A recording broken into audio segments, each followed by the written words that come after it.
What is up, everybody? Matt Modi here with Jedi Modi Sports Network, here to talk about NBA player prop best bets for NBA opening night. We have two awesome games on the slate. We got Lakers Nuggets, we got Suns versus Warriors.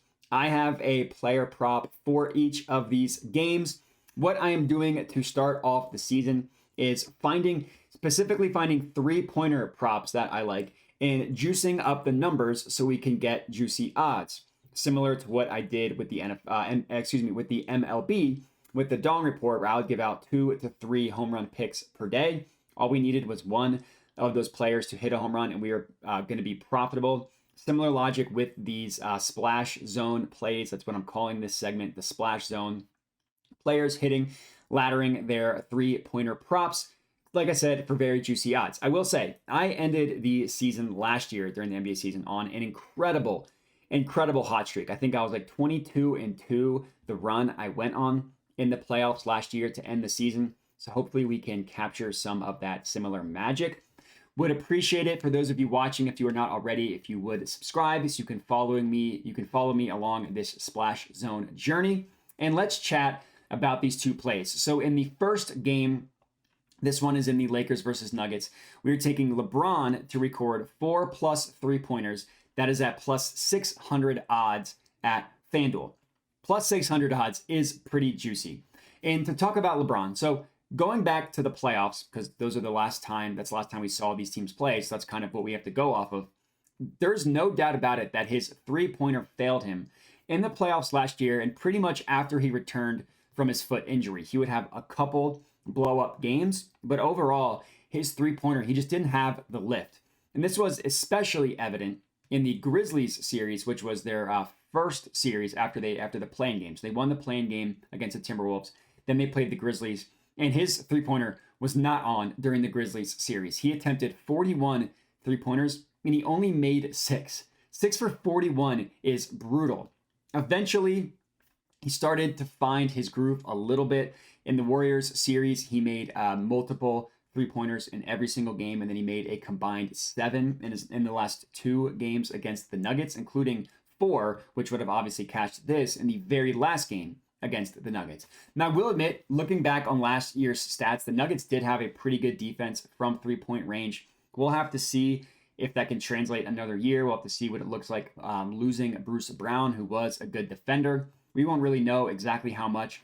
The reason why I like this play is because even though his jumper was failing him, he still attempted a bunch of three-pointers in the playoffs. In their 17 games that the Lakers played last year, he attempted 8 three-pointers at least 7 times. That's a pretty decent amount in terms of the attempts. Now, only the one time did he actually make 4, but the key difference here from last year is that he presumably does not have a torn ligament in his foot, whatever that injury was, and B, he's not going to be nearly as gassed as he was at the end of the Lakers season. If you remember, the Lakers needed to fight for their playoff lives basically up until after the All-Star break. They had to play every game like it was the playoffs just to make the 7 seed. This game, he's going to be well rested. Obviously, it's a massive game going up against the world champions from last year in the Denver Nuggets.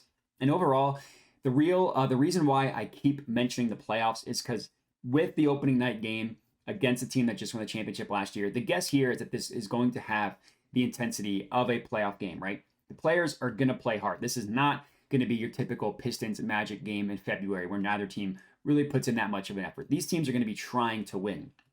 LeBron is going to want to show out for opening night. I think that the older he gets, the more he's relying on his three-pointer. That's only going to get more pronounced as he gets older, as he keeps playing into his late 30s, early 40s. So I suspect the guess here is that he is going to shoot at a minimum 8 three-pointers in this game. All we need to do, hopefully, is hit at least half his shots if he does attempt that many. If he does, we are cashing plus 600, which is really, really good value. Next up, the second game of the evening, Suns versus Warriors. We're taking Steph Curry to record 7+ three-pointers. This is at plus 420 odds at FanDuel.